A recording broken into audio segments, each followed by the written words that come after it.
नमस्कार मित्रांनो. तर सावळेची जणू सावली या मालिकेच्या 23 डिसेंबरच्या भागात आपल्याला असं बघायला मिळते की सावली किचनमध्ये काम करत असते. तिला सारखं भैरवीचं बोलणं आठवत असतं. भैरवीने आपल्याला जे काम सांगितले तर आपल्याला करायला हवं असं तिला वाटत असतं. सावली दुपारी कोणी नाही हे बघून घराबाहेर पडत असते. तर त्याच वेळेला ऐश्वर्या गच्चीत उभी असते. ती गॅलरीत उभी राहते आणि वरून खाली बघत असते. ती खाली बघते तर सावली कुठेतरी जाताना दिसते. ऐश्वर्या म्हणते, आता ही मूर्ख मुलगी एवढ्या दुपारचं जाते कुठे, बघायला हवं.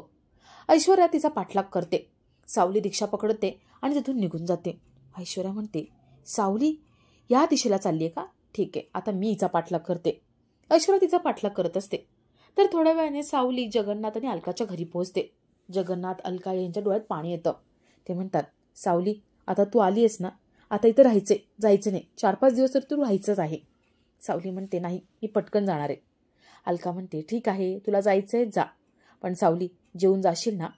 सावली आधी नाही म्हणणार असते, पण तिला माईंचं काम आठवतं. माईंनी आपल्याला काम सांगितलंय, व्हिडिओ डिलीट करायचं हे तिला आठवतं. ती म्हणते, चालेल पण थोडंच खाईन. जगन्नाथ आणि अलका जेवण वाढण्यासाठी बाजूला जातात. जगन्नाथचा फोन तिथेच असतो.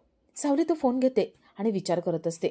ती विचार करते की आता हा व्हिडिओ डिलीट करायचा, पण हा विश्वासघात केल्यासारखं तिला वाटत असतं. जगन्नाथ आपल्यासाठी एवढंच सगळं करतोय आणि आपण त्याचा विश्वासघात करतोय असं तिला वाटतं. आता सावली तो व्हिडिओ डिलीट करू शकेल का हे बघणंही तेवढंच इंटरेस्टिंग असणार आहे.